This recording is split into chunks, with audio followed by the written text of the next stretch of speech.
미국 대법원은 1790년 처음 소집된 이래 수많은 판결을 통해 미국의 법적 틀을 마련하고 미국 사회의 다양한 측면을 형성하는 데 중대한 영향을 미쳐왔습니다.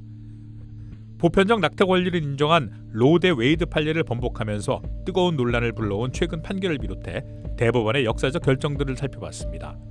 1898년 미 합중국대 원키 마크 판결은 미국에서 태어난 사람은 부모의 국적에 관계없이 미국 시민이라는 판례를 확립했습니다.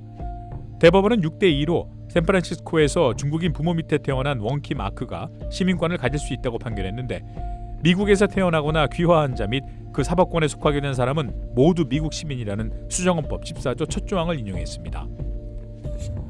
1954년 브라운대 교육위원회 판결은 학교의 인종분리로 인한 차별을 철폐하게 만들었습니다. 미 대법원은 만장일치로 공립학교의 인종분리는 위헌이라고 판결했는데, 이는 분리하되 평등한 교육을 허용한 1896년의 플래시 대 퍼거슨 판례를 뒤집은 것이었습니다. 대법원은 분리된 교육시설은 본질적으로 불평등하다며 수정헌법 14조의 평등보호조항 위반이라고 밝혔습니다.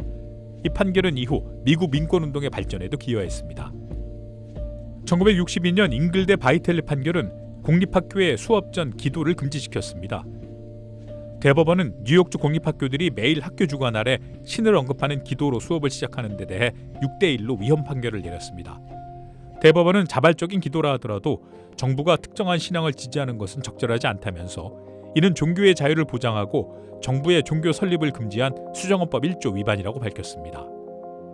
펜타곤 페이퍼 재판으로도 불리는 1971년 뉴욕타임스 대 미합중국 판결은 언론의 자유를 확대했습니다.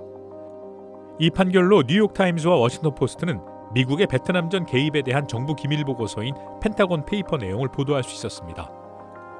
대법원은 6대3으로 신문사들의 기밀 보고서의 내용을 공표할 수정헌법 1조의 권리가 있으며 정부는 해당 보도가 미국의 이익에 해를 끼친다는 것을 증명하지 못했다고 판결했습니다. 1973년 로 대 웨이드 판결은 미국 전역의 여성들에게 임시 첫 3개월 동안 낙태할 권리를 부여했습니다. 7대2 판결에서 대법원은 여성이 임신 초기에 간섭받지 않고 자신의 운명을 선택할 권리가 있다고 인정했지만, 동시에 주정부가 산모와 태아의 건강을 보호하기 위해 임신 후기 낙태를 제한하는 것도 허용했습니다.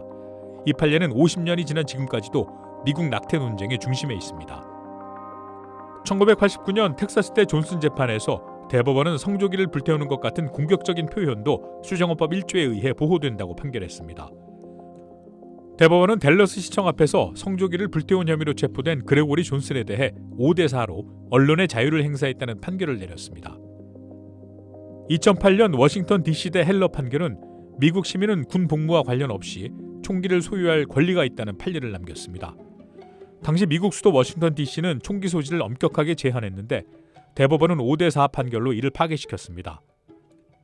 대법원은 총기 소유를 허용한 수정법 2조에 민병대라는 용어가 총기 소유를 군복무자로 제한한다는 주장도 기각했습니다.